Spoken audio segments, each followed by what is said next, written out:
மாசம் மாசம் மகளிருக்கு 2500 ரூபாய், கல்யாணத்துக்கு தங்கமும் பட்டு சேலையும், பிறக்கிற குழந்தைக்கு தாய்மாமே சீரு. அப்பப்பா விஜய் என்ன சொன்ன இத்தனை திட்டத்தையும் கேட்கும் போதே அவர் தான் ஆட்சிக்கு வருவாருன்னு தோணுது இல்ல.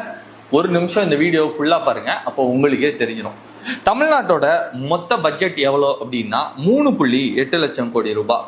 அதுல மெயினா கவர்மெண்ட் ஒர்க்கர்ஸோட சேலரி அப்படிங்கிறது ஒரு 85 crores, பென்ஷன் ரிட்டையர்மெண்ட் பெனிஃபிட்ஸ் ஒரு 45 கோடி, வட்டி மட்டும் 60,000 கோடி. இந்த 1.9 லட்சம் கோடியை யாரும் கை வைக்க முடியாது. ஏன்னா எல்லாருக்கும் மாசம் மாசம் சம்பளம் போய்கிட்டு இருக்கு, பென்ஷன் போய்கிட்டு இருக்கு, வட்டியும் நம்ம கட்டி ஆகணும்.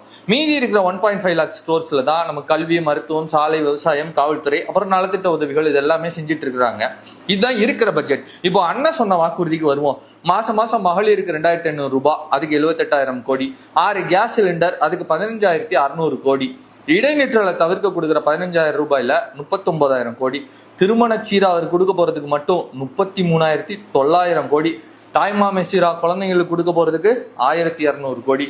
மகளிர் வெற்றி பயணத்துல எந்த ஊருக்கு வேணாலும் போலாம் அப்படிங்கிற அந்த சிறப்பு சலுகையை பண்றதுக்கு ஒரு 4,000 கோடி. வேலுநாச்சியார் பாதுகாப்பு படைக்கு 850 கோடி, அதிசிறப்பு பாதுகாவல் மையத்துக்கு 500 கோடி, அஞ்சலையம்மாள் அதிவிரைவு நீதிமன்றத்துக்கு 350 கோடி, அவசர கால ஆபத்துதவி பட்டன் இன்ஸ்டலேஷன் அப்புறம் மெயின்டெனன்ஸ் சேர்த்து ஒரு 250 கோடி, இருளில்லா தமிழ்நாட்டுக்கு ஒரு 700 கோடி, சுய உதவி குழுக்களுக்கான மானியம் மட்டும் 1,500 கோடி. இப்படி மொத்த செலவை கணக்கு பண்ணா 1.76 லட்சம் கோடி வருது. அதாவது தமிழ்நாட்டோட கரண்ட் பட்ஜெட்ல 46%. இவ்வளவு காசையும் அண்ணன் சொல்ற கணக்குப்படி இருக்கிறவங்க எல்லாம் கொள்ளையடிக்கிறாங்கன்னு எடுத்துக்கிட்டா கூட பல்லாயிரம் கோடி மிச்சமா இருக்கு. அண்ணன் நேத்து சொன்ன இந்த 12 ஸ்கீம்ஸை மட்டும் உடனடியா தமிழ்நாட்டில் இம்ப்ளிமெண்ட் பண்ணாலே பல லட்சம் கோடி ரூபாய் நமக்கு கடன் ஆயிடும். கேட்கவே அவ்வளவு சந்தோஷமா இருக்குல்ல.